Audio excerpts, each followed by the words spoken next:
अंतर्राष्ट्रीय मानवाधिकार सुरक्षा संगठन के राष्ट्रीय अध्यक्ष उमेश यादव जी के मार्गदर्शन और प्रदेश अध्यक्ष अशोक सिंह के निर्देश पर प्रदेश प्रमुख सचिव रामरतन दीक्षित जी के इंदौर आगमन पर इंदौर शहर के पदाधिकारियों की मीटिंग ली गई, जिसमें पदाधिकारियों को मानवता के हित में कार्य करने और आम नागरिक को प्रशासनिक योजनाओं के लाभ दिलवाने में हर संभव प्रयास करें।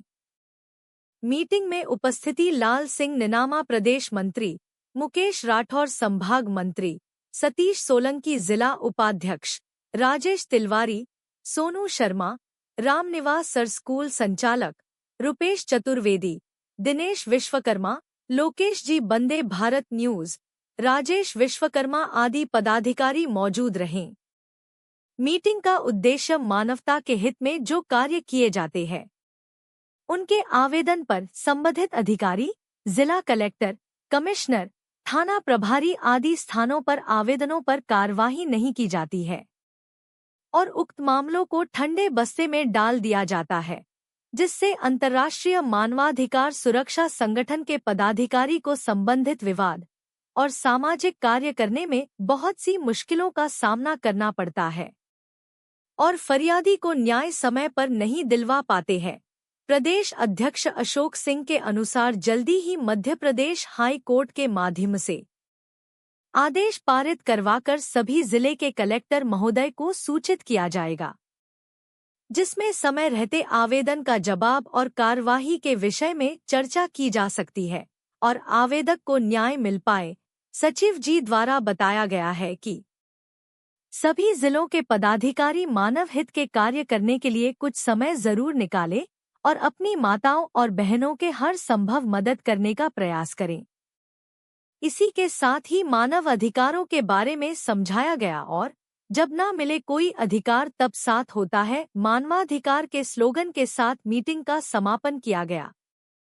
राष्ट्रीय भारत न्यूज 100 से राजेश विश्वकर्मा की खास रिपोर्ट। उनको मिला है, उनको चाहे वो कृषक हो, व्यापारी हो, कर्मचारी हो, अधिकारी हो, नेता हो, वो यदि अपने कर्तव्य को निभाता चले, कर्तव्य का पालन करता चले, विश्वास के साथ अपने आप को उस भावना से जोड़े, जैसे मंदिर में हम पहुंचते हैं अपने आप मेरा मस्तक झुक जाता है, घंटा बजाने के लिए हाथ उठ जाते हैं। इसी प्रकार से अपने कर्तव्य पर जो उनको मिला है उनको निभाए तो निश्चित रूप से ये भारत भूमि फिर से स्वर्ण चिड़िया बनने के लिए कोई देरी नहीं लगे, बन रहा है, विकास हो रहा है, तीव्र गति से हो रहा है और होगा। हमारा अपना सबका अंतर्राष्ट्रीय मानवाधिकार सुरक्षा संगठन जो इस समय 42,862 सदस्यों के साथ अंतर्राष्ट्रीय सुरक्षा संगठन पहुंच रहा है, जिसके राष्ट्रीय अध्यक्ष श्री उमेश यादव जी हैं, प्रदेश अध्यक्ष श्री अशोक सिंह जी के कुशल नेतृत्व में संरक्षक रामकिशन कुशमरिया जी, अब अपन कड़ाकोटा के रहने वाले सागर जिले के गोपाल भार्गव से संपर्क लगातार कर रहे हैं कि वो अपनी छत्र छाया अपने संगठन को दे।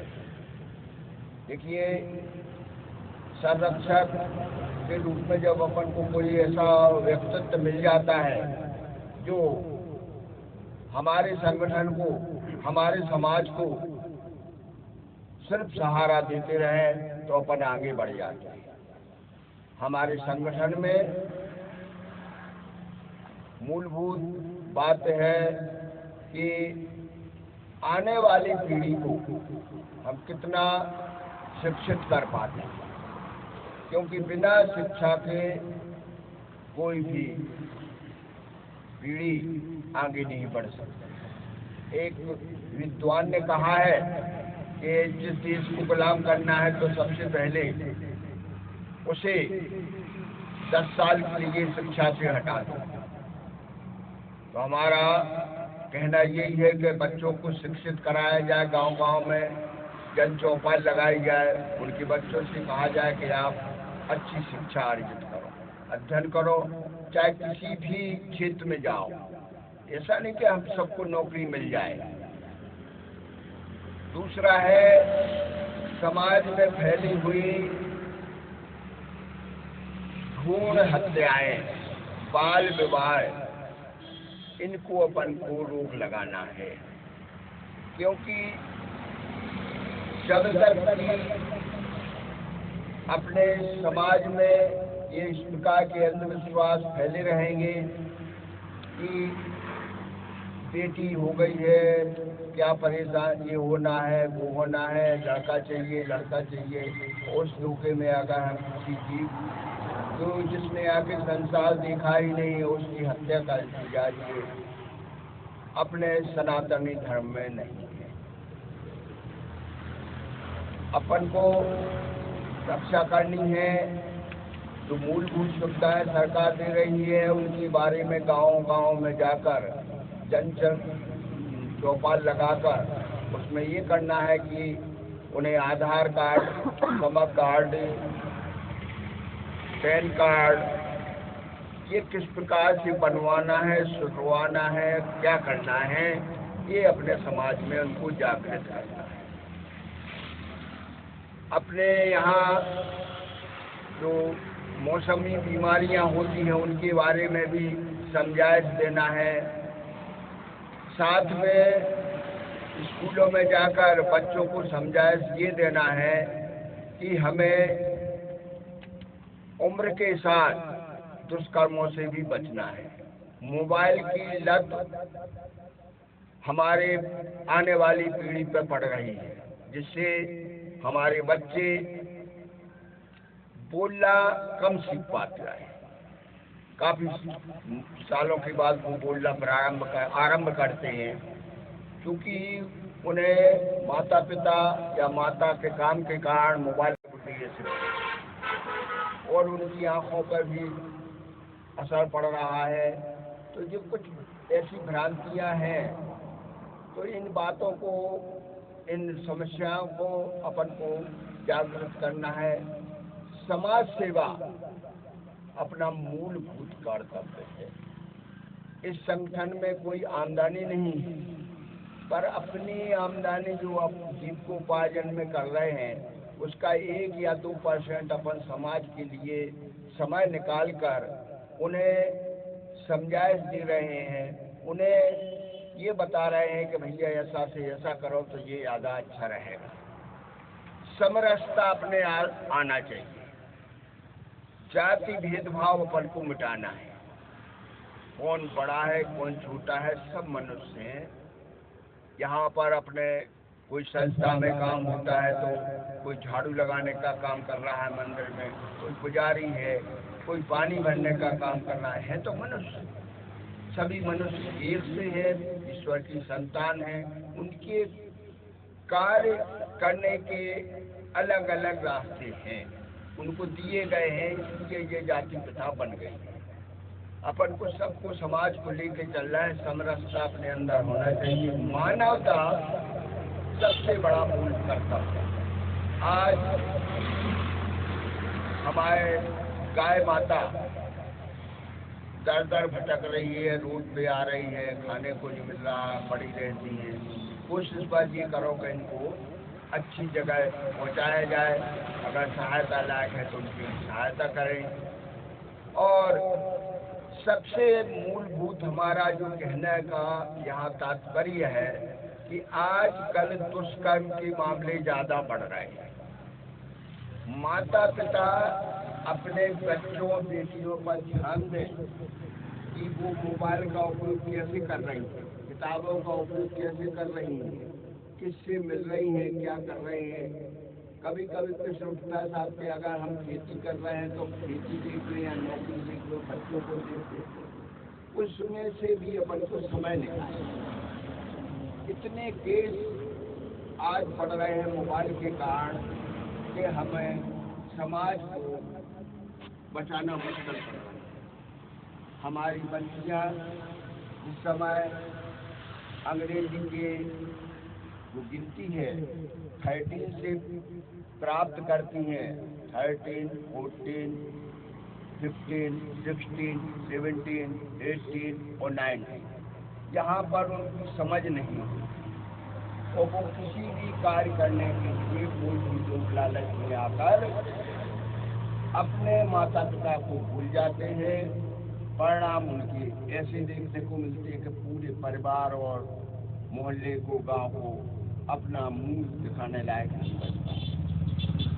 उन बच्चों के साथ आप बैठिए, हारे थके भले ही आए हैं आप, परंतु उनको समय दीजिए, बेटा क्या होगा, क्या पढ़ाई हुई, क्या कर रही हो, क्या है।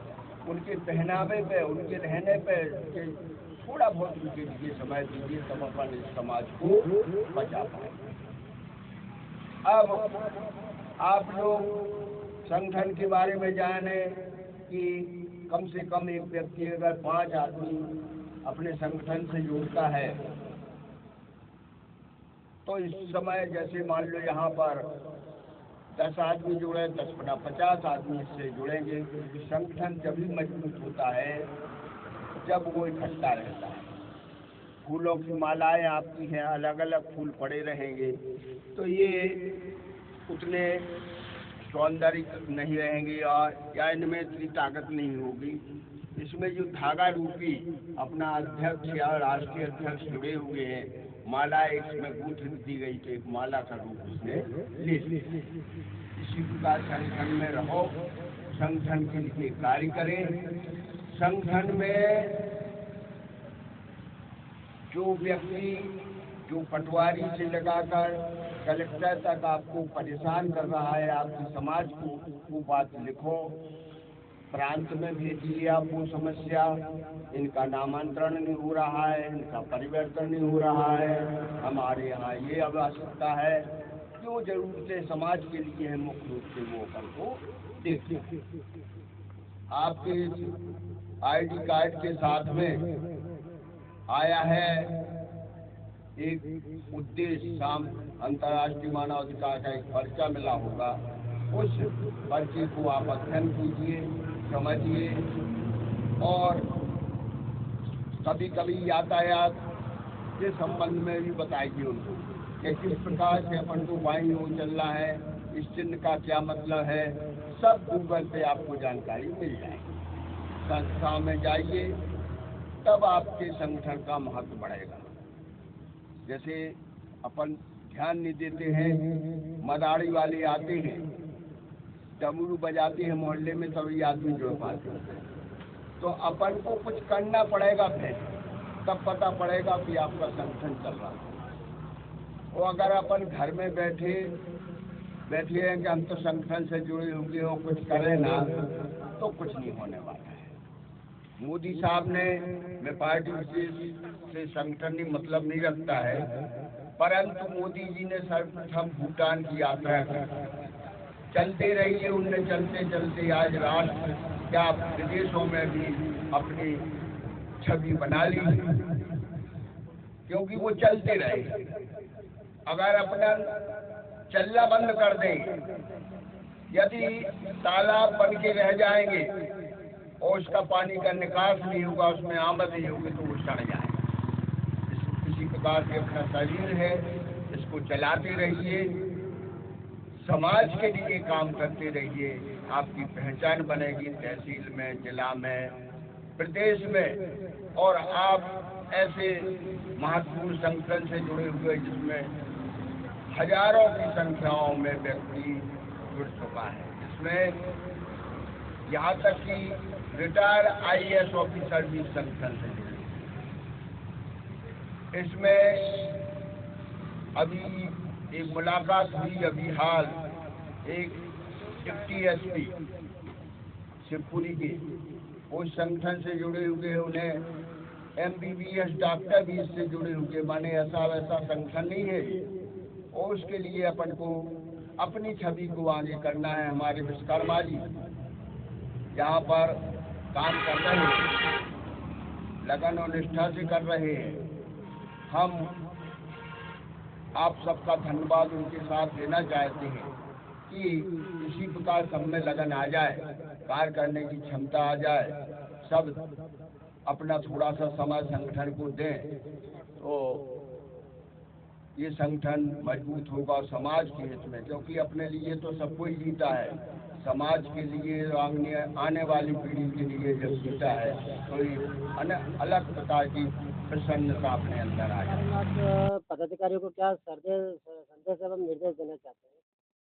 सर्वप्रथम मैं इंदौर शाखा के समस्त पदाधिकारियों को धन्यवाद देना चाहता हूं। जहां पर बैठक रखी गई, पूरे अल्प समय में सूचना दे पाया और इसमें यही कहना चाहता हूं मुख्य रूप से समाज में जो कुरीतियां फैली हुई हैं, समाज में जो भ्रष्टाचार व्याप्त हो रहा है, साक्षरता के बारे में खासतौर पर भ्रूण हत्या और अपने समाज को जो शासन की सुविधाएं शासन दे रहा है उस सुविधाओं से जो वंचित रह रहे हैं, तो उनको उसके लिए मार्गदर्शन करना है और बच्चों को शिक्षा देने के लिए, शिक्षा से भरपूर करने के लिए उन्हें अवगत कराना है कि शिक्षा हमारा मूलभूत अधिकार है, इसे हमें मिलना चाहिए, तभी हम मानव कहलाएंगे, क्योंकि बिना शिक्षा के अपन मानव कहने के लायक नहीं है। चाहे कोई भी धंधा करें हम, चाहे कोई भी कार्य करें, तो मुख्य रूप से बीमारियों के संबंध में, साक्षरता के संबंध में, कन्या भ्रूण हत्या, बाल विवाह जैसी विसंगतियां अपने समाज में फैली हुई हैं, इनसे जागरूक देने के लिए जरूरत है। यातायात के बारे में भी समझाइश देना है। मूलभूत जो उद्देश्य है अपने अंतर्राष्ट्रीय मानवाधिकार के, इसके संबंध में उन्हें अवगत और जागरूक कराना है। हमारा संगठन में जो पदाधिकारी हैं वो और भी संगठन को मजबूत करें, किसी को स्थायी सदस्य बनाएं। अगर वो कुछ लोग अस्थायी सदस्य बनना चाहते तो उसको भी बनाएं अपने लेटर हेड से। जब वो अच्छा काम करने लगे तो उन्हें स्थायी सदस्यता की सदस्यता दें। संगठन जितना मजबूत होगा उतनी अपनी शासन सुनेगा और अपन को हमेशा सत्य की लड़ाई लड़ना है। सत्य की लड़ाई तभी लड़ पाएंगे अपन जब अपन संगठित होंगे, अपनी बात सुनी जाएगी। आप लोग धैर्य रखें, 2-3 माह में ऐसे आदेश जारी होंगे अपने प्रमुख सचिव के द्वारा कि अपने पत्रों का उत्तर मिलेगा। धन्यवाद। जय हिंद, जय भारत। इंदौर शहर के पदाधिकारियों को क्या सूचना देना चाहते हैं आप इंदौर संभाग से? यहाँ पर मीटिंग का आयोजन हुआ है। सर, आज हमारी जो मीटिंग रखी गई थी, मुख्य अतिथि के रूप में रामरतन दीक्षित सर यहाँ पर उपस्थित हुए थे। उनके मार्गदर्शन से हमने जितने भी हमारे पदाधिकारी हैं, जैसे कि मानव हित में जैसे काम करना और मानव अधिकारों के बारे में लोगों को समझाना, हमारे क्या क्या अधिकार है, अधिकारों से लोगों को जागरूक करना और इस मानव अधिकार सुरक्षा संगठन में लोगों को जोड़कर हर गांव, मोहल्ले, गली में और शासन प्रशासन से लोगों की समस्याओं को लेकर उनका निराकरण करना, यही सभी को मैं दिशा निर्देश देना चाहता हूँ। इंदौर के पदाधिकारियों को क्या संदेश देना चाहते हैं और क्या मार्गदर्शन देना चाहते हैं? मैं इंदौर के सब पदाधिकारियों को ये बोलना चाहता हूँ कि सब जहाँ भी अपना जो कार्यक्रम होता है एकजुट खड़ा हो, एकजुट जहाँ भी जाना है एक साथ में मिल के जाए और जो भी मतलब जो अपने काम है उसके बारे में, जो भी अपन काम करते हैं उसके बारे में जानकारी मिलनी चाहिए। नहीं घर में बैठने से तो कोई जानकारी नहीं मिलने वाली। ये अभी अपने रामरतन दीक्षित जी जो आए हैं पूरा मध्य प्रदेश घूम रहे हैं, किसके लिए घूम रहे हैं? मानवाधिकारी है, पदाधिकारियों के लिए। इनके कोई हक और कोई इनके अधिकार के लिए घूम रहे हैं और निःशुल्क उनके घर के पेट्रोल डीजल से घूम रहे हैं, कोई उनको कुछ मिल नहीं रहा है। वो अपने मानव अधिकारी जो के ही लिए घूम रहे, बाकी मानवता के लिए घूम रहे कि नई जो पीढ़ी आ रही है इन लोगों की जो आगे चल के बहुत सी बातें जो मोबाइलों पे और इनको जो गलत चीजें मिलती है उसके बारे में भी जानकारी दी उन्होंने कि बच्चों को मोबाइल नहीं दिया जाए, पढ़ाई पे उनकी ध्यान दी जाए। और मैं इसीलिए बोलता हूँ कि हर एक पदाधिकारी जहाँ भी छोटा सा भी कार्यक्रम होता सब एक जगह खड़ा हो, इसके लिए किसी भी हालत में आगे चल के ध्यान रहे पदाधिकारियों। और मेरे यहीं पे मैं विचार मतलब समाप्त करता हूँ। जय हिंद, जय भारत।